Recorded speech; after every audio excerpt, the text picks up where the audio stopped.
We have two training segments to do with asking questions. We will have others as well. And this video is just a reasonably short video that introduces the idea of asking good questions. Again, as with other videos, I certainly don't assume you're not good at this. I find that teachers have lots of different skills. So I'm throwing out some ideas as I do with the other videos and training segments, and you can do with them as you please. But a couple of observations. A lot of classes don't have interaction for different reasons. It could be that a student has a bad attitude, or I'm not going to talk, or whatever it might be. But the most common reason is that the teacher is not conducting the class in such a way to actively encourage and court engagement and interaction. So, for example, if I ask a bland question, does anybody have a comment? Well, that's not a very exciting question, especially with teenagers. So some classes, we have a teenager who just speaks all the time. He just will not shut up. That may or may not happen in your class. But in general, teenagers, especially if it's an early morning class, are not particularly pushed about speaking up. Also, as you and I both know, they might be worried about what other people might be thinking. There might be somebody bothering them and they don't particularly want to bring it up in this class, whatever it might be.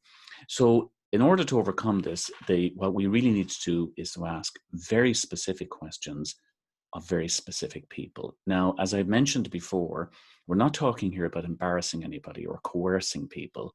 Students are very, very different. Some, as I mentioned already, just won't shut up. Others never speak. Some get embarrassed very, very easily. And you as the teacher are the expert there. You will know your students and what is best for them. However, as we mentioned before, we create an environment of expectation. And part of that environment is that students are engaged in the class. So if I have a student who's pretty quiet, doesn't make a lot of comments, and doesn't particularly want to make a lot of comments, I don't expect them to make 16 comments at every lesson, but I do expect them to make some comments during the course of term. And the way to do that is to ask them specifically. Now, I don't think there's any one right way of doing that. I have a particular style, a particular approach. For example, we will talk about this in another training segment, but I'm very, very specific about asking people questions. So I will say, John, this one is for you. Now, I've just woken up John and he's paying attention, and I'm conscious of that. I pause for a second and then I'll ask him a question. And there might be headlights there, and I might say, do you want me to repeat that? And he goes, yeah, I didn't catch it. Okay, John, basically what I'm saying is, and I ask a very specific question of him. Also, I don't ask a bland question. So instead of saying, what do you think about that? I might say, John, what do you think about what Susan just said, especially in relation to the Savior and the atonement? And then if there's headlights, I might turn around to Susan and say, just say it again, Susan, what you said. Give John a second to get his head around this. So I'm creating that environment whereby people are interacting by asking good questions. So essentially, if you ask general questions of the general class, you will get comments from time to time, but most of the time, especially with students, there will not be a lot of interaction. One final point, and that is some teachers feel quite strongly. In fact, I've met a lot of teachers over the years. They feel, look, it's just great to have these students here. I don't want to cause any hassle. I want them to feel comfortable.